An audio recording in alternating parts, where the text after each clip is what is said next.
Good morning students, how are you all? I am fine, I hope you all are doing good at home. अच्छा आप कहिए मत सोचना आजकल ma'am English के सेंटेंस यूज़ करने लगी। भाई मेरी आपसे अब उम्मीदें बढ़ गई हैं क्योंकि हमने एक बेसिक क्लासेस कवर कर लिए हैं, तो थोड़ा सा बनता है हम साथ के साथ सीखेंगे। ऐसा कुछ नहीं है, मुझे कुछ ज़्यादा नहीं आता, आपको पता है मैं आपके साथ साथ पढ़ती और सीखती हूँ। तो एक बार फिर सरस्वती वंदना के साथ और अपना लेक्चर शुरू करते हैं। तो कल थोड़ी सी टेक्निकल प्रॉब्लम आ गई, तो मैं भी थोड़ा जो हमारा टॉपिक था उसको आज हम दोबारा जहाँ से छोड़ा था वहाँ से शुरू करेंगे। या देवी सर्वभूतेषु शक्तिरूपेण समस्थिता नमस्तस्यै नमस्तस्यै नमस्तस्यै नमो नमः। जी हाँ, तो हम बात कर रहे थे कल टू बी फॉर्म की, टू डू फॉर्म की, टू बी फॉर्म की हमने बात कर ली, टू हैव फॉर्म की हमने बात कर ली। टू बी में हमेशा वर्ब की फोर्थ फॉर्म आएगी, हमने सबने पढ़ा था। कंटिन्यूस टेंस को ये दर्शाती है, रिप्रेजेंट करती है। उसके बाद टू हैव की हमने बात की, उसमें हमेशा वर्ब की थर्ड फॉर्म का प्रयोग होगा और वो हमेशा ही परफेक्ट टेंस में क्या है काम आएगी। आज हम बात कर रहे हैं टू डू फॉर्म की, हमेशा वर्ब की फर्स्ट फॉर्म लगेगी और यह पास्ट और प्रेजेंट में प्रयोग की जाएगी। उसके बाद हमने देखा कि थर्ड पर्सन में सिंगुलर के साथ डज का प्रयोग होगा, उसमें ही सी इट और कोई नेम भी हो सकता है, लेकिन कंडीशन यह है कि सिंगुलर हो, दो लोग नहीं हो सकते। दो लोगों का अगर नाम आ गया तो वो बहुवचन में शिफ्ट हो जाएंगे। बहुवचन में हमेशा डू का प्रयोग होगा, आई वी दे आदि। उसके बाद डिड सबके साथ लगेगा और डिड का प्रयोग पास्ट में होगा, लेकिन यह बात मैं आपको बार बार याद करवा रही हूँ कि डिड का प्रयोग पास्ट में होने के बावजूद भी यह अपने साथ वर्ब की फर्स्ट फॉर्म को लेगा। ठीक है, अब आगे हमने किया कि इसका प्रयोग मेन वर्ब की तरह कैसे इसका उपयोग होता है। उसके बाद हम पढ़ रहे थे कल कि नेगेटिव सेंटेंसेस में इसका प्रयोग कैसे होता है। तो डू नॉट, डज नॉट और डिड नॉट ऐसे करके इसका प्रयोग होगा। और अगर हम एब्रीविएशन में या आजकल जो बोलने का स्टाइल है वो कैब की तरफ अगर हम जाएं तो इसको हम डोंट, डजंट और डिडंट भी बोल वह लिख सकते हैं, वो गलत नहीं होगा। अब इसका स्ट्रक्चर कैसे बनेगा? स्ट्रक्चर इसका बनेगा, सबसे पहले सब्जेक्ट रखा जाएगा। सब्जेक्ट सिंगुलर है तो डज का प्रयोग होगा, प्लूरल है तो डू का प्रयोग होगा प्रेजेंट में।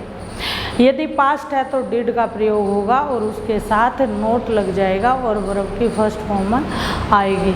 जैसे subject plus do not, does not, did not और उसके बाद पूरा जो सेंटेंस बचता है, चाहे उसमें प्रीपोजिशन प्लस नाउन हो, प्रीपोजिशन प्लस वो एडजेक्टिव प्लस नाउन हो, एडजेक्टिव के साथ कोई और सेंटेंस हो, या फिर ऑब्जेक्ट हो, या फिर क्या कहते हैं फ्रेजल वर्ब का प्रयोग हो, इडियम का, कोई भी स्ट्रक्चर हो सकता है, वो उसके बाद उसमें ऐड होगा। तो देखिए इसके हम वाक्य बना रहे थे, जैसे कि वह नहीं पढ़ता। अब नहीं यानी निगेटिव सेंटेंस आ गया। अब हमें यहाँ डू का प्रयोग कैसे करना है, तो क्या हो जाएगा, ही डज नॉट स्टडी। सॉरी भाई,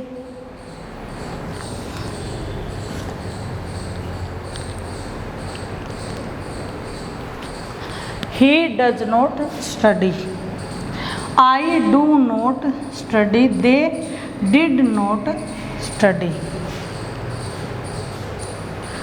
अब इसके बाद ये तो हो गया निगेटिव सेंटेंसेस में।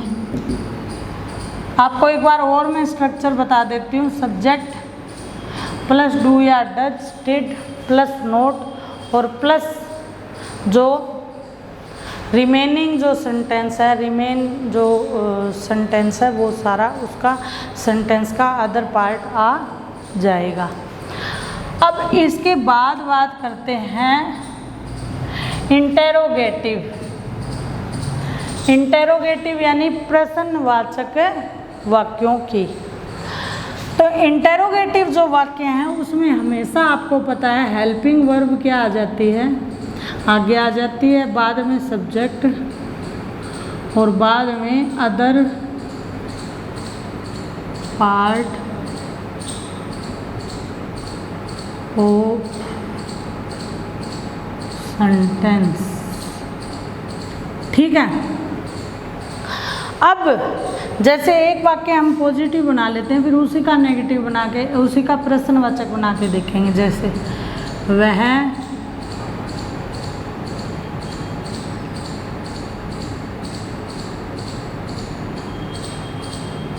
पढ़ता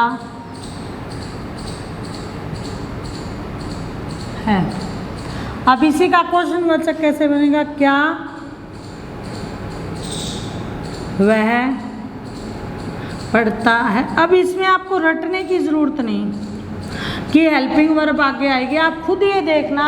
जब हिंदी में क्वेश्चन में क्या आगे आ रहा है तो आप क्या का द्योतक यहाँ पे क्या होगा, डू, डज या डिड होगा, तो वो ऑटोमेटिकली ही आगे आ जाएगा। तो उसमें आप कंफ्यूज मत हो ना, थोड़ा बहुत उसमें ना रटने की बजाय लॉजिक भी हमें लगाना चाहिए। ठीक है।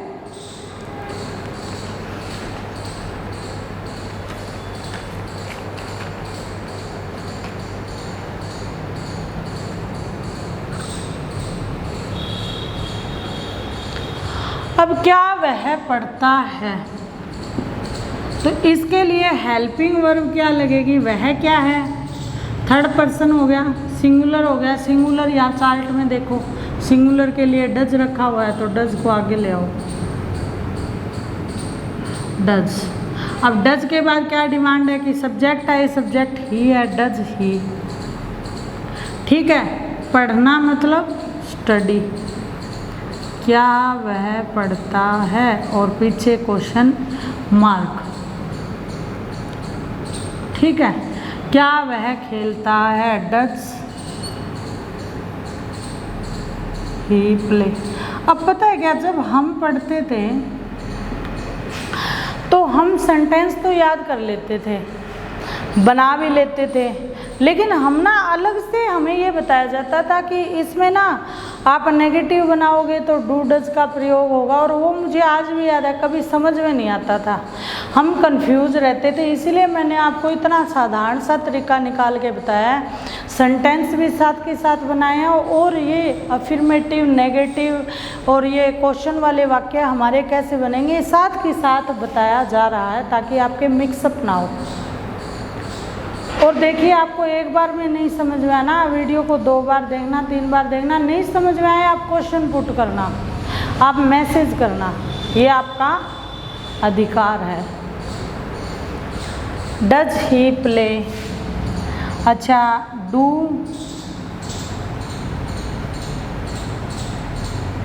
आई कम, क्या मैं आ सकती हूँ, डू आई कम इन। ठीक है। इसके लिए वैसे हम थोड़ा अलग फॉर्म में चले जाएंगे, मे आई कम इन। हम आज्ञा लेने हेतु मे का प्रयोग करते हैं, वो हम मोडाल्स में पढ़ेंगे। आप देख लो, क्या मैं पढ़ती हूँ, डू आई स्टडी। या फिर बहुवचन में देख लो, डू दे प्ले। इसमें वर्ब पे कोई असर नहीं पड़ेगा, ये आप ध्यान रखना। ये प्ले ही आ रही है, वर्ब की फर्स्ट फॉर्म आएगी, आपको मैंने बताया था, D1 याद रखना। ठीक है। यहाँ पे डू लगाने का मतलब अपने आप अंडरस्टैंड स्टूड हो गया। यहाँ पे प्लेस, प्लू, प्लेस, डज के साथ भी, क्योंकि आप फिर देखोगे प्रेजेंट इंडेफिनिट टेंस में SIS लगता है ना वर्ब के साथ, लेकिन जैसे ही हमने डू या डज का प्रयोग कर दिया वो हट जाएगा। यानी डज ही प्ले, जैसे हम बनाते हैं, आप बनाओ प्रेजेंट इंडेफिनेट में बनाओ, मैं खेलता हूँ, ठीक है। ये क्या, ही, वह खेलता है, ही वाला वाक्य लेते हैं, वह खेलता है, ही प्लेज, ठीक है। क्यों? क्योंकि वहाँ था कि सब्जेक्ट प्लस वर्ब की फर्स्ट फॉर्म एस या ईएस। अब इसी वाक्य का यदि हम क्वेश्चनवाचक, यदि हम इंटेरोगेटिव सेंटेंस बनाएंगे, प्रश्नवाचक बनाएंगे, क्या वह खेलता है, तो क्या हो जाएगा, क्या के लिए डू आ जाएगा, डू ही, और प्लेज नहीं आएगा, फिर क्या आएगा, प्ले आएगा, डू ही प्ले। समझ गए आप कंफ्यूज मत होना। ये एक तो ये प्लेज वाला और एक डिड के आते ही कैसे वो सेकंड फर्स्ट में आएगा, वो मैं आपको करवाऊंगी। आप एक बार इसको दोबारा देख सकते हो। देखियो, कुछ ज़्यादा करने का कोई वो नहीं है, थोड़ा करें, सही करें, अच्छा करें, वो बढ़िया। आपको ये बात समझ में आई? मैं सेंटेंस मिटो देती हूँ, दोबारा आपको बताती हूँ। जैसे मान लो वह पढ़ता है, इस वाक्य को हमने बनाया सेंटेंस के अकॉर्डिंग, सब्जेक्ट ही, अब वर्ब है, सिंगुलर है, तो वह पढ़ता है, ही रीड्स, वह खेलता है करते हैं उसमें।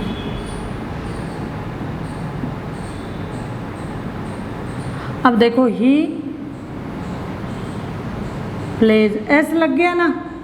अब इसी का अगर हम नेगेटिव सेंटेंस बनाएंगे, क्या वह खेलता है, ठीक है, तो प्रेजेंट इंडेफिनिट वाक्य बन जाएगा डू डज। डज क्यों लगा? क्योंकि सिंगुलर है, डज ही, और प्लेज ने आकर क्या आ जाएगा, प्ले आ जाएगा। इस चीज़ को अपने दिमाग में बिठा लो, डू डज और डिड के साथ हमेशा वर्ब की फर्स्ट फॉर्म लगेगी। अब डिड वाला वाक्य और मैं आपको बताती हूँ वो कैसे बनेगा। जैसे वह खेलता था, अब वह खेलता था, और इसी का क्वेश्चनवाचक क्या बनेगा, क्या वह खेलता था। अब क्वेश्चनवाचक वाक्य बन गया, इंटेरोगेटिव बन गया। अब वह खेलता था मतलब पास्ट इंडेफिनेट हो गया। पास्ट इंडेफिनेट का रूल सब्जेक्ट प्लस वर्ब की सेकंड फॉर्म ही प्लेड आ गया। अब इसी का अगर हम इंटेरोगेटिव बनाएंगे तो क्या मतलब, अब मैंने आपको बताया पास्ट में डू का क्या हो जाएगा, did, helping verb plus subject did he. अच्छा, वो कोई चक्कर ही नहीं है, डिड के साथ चाहे दे लगाओ, आई लगाओ, कुछ लगाओ, डिड ही रहेगा। डिड ही प्लेड नहीं आएगा, ये कब क्या बन जाएगा, डिड ही प्ले। और ये आज का नोट है, इम्पोर्टेंट नोट, आप इसको नोट कर लेना।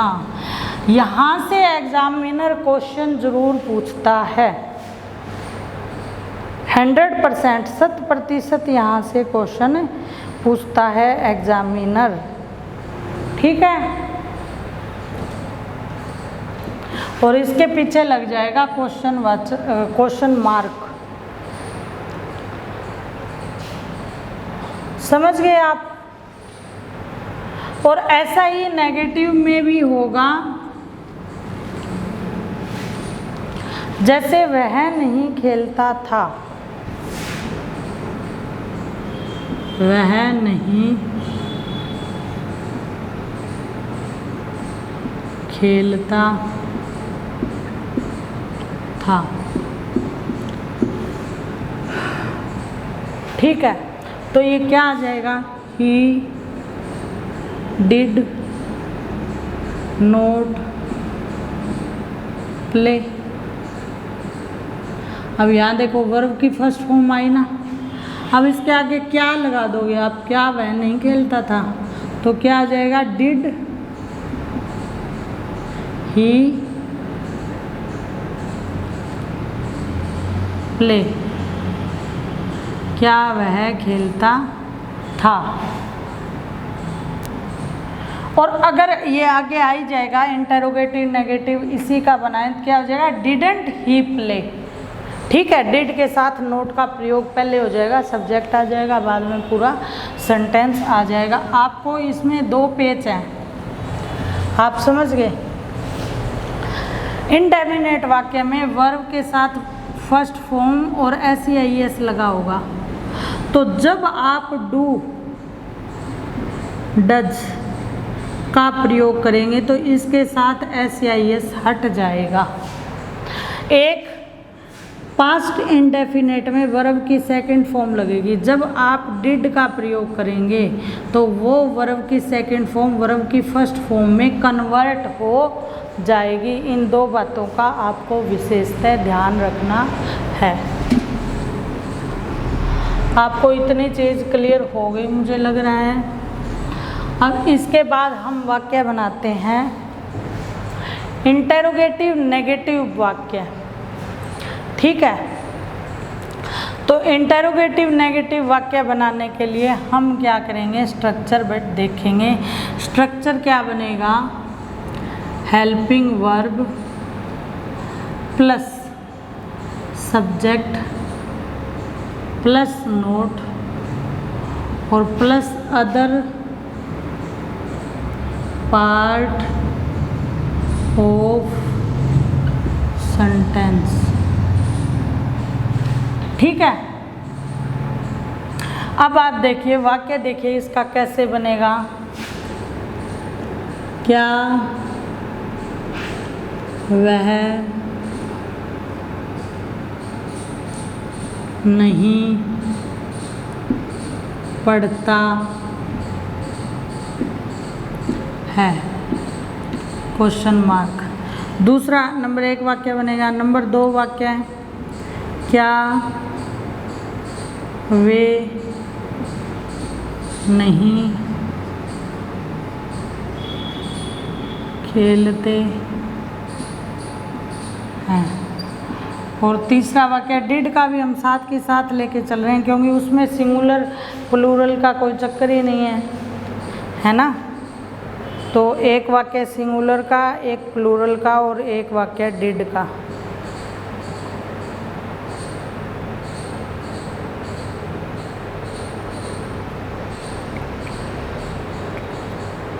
तो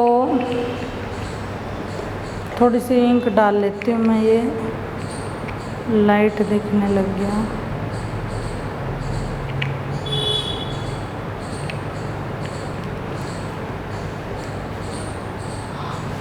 तो आप देखिए, क्या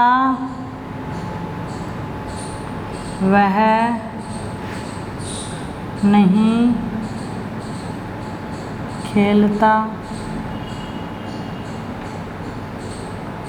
था, ठीक है। अब आप देखिए, क्या और वह क्या है, सिंगुलर है, थर्ड पर्सन है, सिंगुलर थर्ड पर्सन डज आएगा। अब क्या आगे है तो डज, सीधी सी बात है, बिना ही पूछे आगे आ जाएगा क्या। फिर subject does he note study, question mark. फिर क्या आगे है, वे बहुवचन, बहुवचन दे यानी डू में आ जाएगा, तो do they note play, question mark. अब आगे क्या है और वहाँ वह और वहाँ था, यानी पास्ट की बात है, तो क्या आ जाएगा, डिड ही नोट। अब यहाँ क्या होगा, चाहे ये पास्ट का वाक्य है लेकिन यहाँ प्लेड नहीं लगेगा, यहाँ लगेगा प्ले। ये इम्पोर्टेंट चीज़ है जो आपको खासकर ध्यान देनी है, समझ गए आप। अब इसके बाद डू डज और डिड का प्रयोग होता है एम्फासिस, जोर देकर जब हम स्पेशली कोई बात कहें। एम्फाइजिंग जो स्टेट हो, एम्फासिस जिस पे मान लो जोर डाला जाए, जैसे मैं खेलता तो हूँ,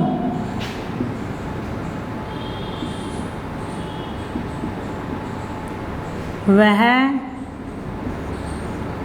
जाता तो है।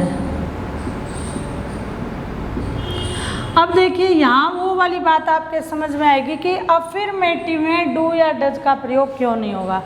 अब अगर वह जाता है तो यह वाक्य अफर्मेटिव हो गया ना, साधारण ही है वैसे तो इसमें क्या हो जाएगा, प्रेजेंट इंडेफिनेट का वाक्य यदि यह बन गया तो ही और गो के साथ ईएस लग जाएगा, ही गोज, यानी यहाँ पे मेन वर्ब का प्रयोग हो जाएगा। लेकिन जैसे इसको हम नेगेटिव इंटेरोगेटिव सेंटेंस में बदलेंगे तो डू का प्रयोग हो जाएगा। जैसे he do does not, does आएगा sorry, he does not go, ठीक है। क्वेश्चन मार्क में भी इसमें क्या आ जाएगा, डज ही नॉट गो या डज ही गो। समझ गए आप, साधारण वाक्य में इसका प्रयोग डू या डज का क्यों नहीं होगा। यदि साधारण वाक्य को जोर देकर कहा जाएगा तब डू का प्रयोग होगा, वह जाता तो है और वे जाते तो थे। अब देखिए सब्जेक्ट आई के साथ क्या लगेगा, डू,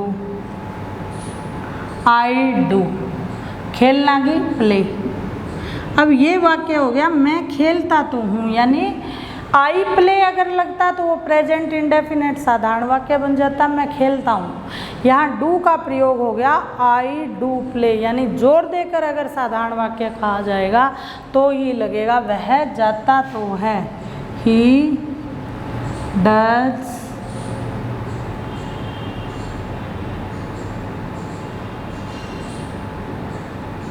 गो। एक मिनट,